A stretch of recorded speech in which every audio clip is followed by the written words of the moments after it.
As the Chinese New Year approaches, Rapport London's CEO brings sincere greetings and sees a positive outlook for the future of the Chinese luxury market. Established in 1898, Rapport London is a British heritage brand in the luxury space and is now taking China as a key market. We see China as a key market. It's become a focus for us. About 2019, we really started to invest heavily in China. We've seen a very good positive response from the Chinese consumer.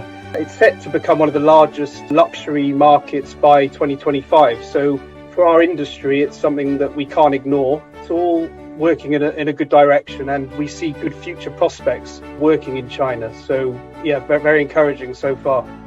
There's many opportunities, and we'd like to plan to travel out to China in 2023, meet our customers, and develop opportunities. The Chinese consumer do like our products, and what we have to do is develop products to suit the local tastes.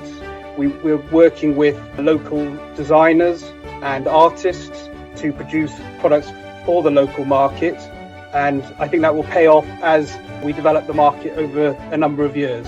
I think there are hurdles at the moment on a global scale, but I think as a business we must plan for the future, and we must have a positive outlook towards the market. With Chinese New Year coming up, I'd just like to wish everyone a very happy, healthy, prosperous Chinese New Year. 新年快乐!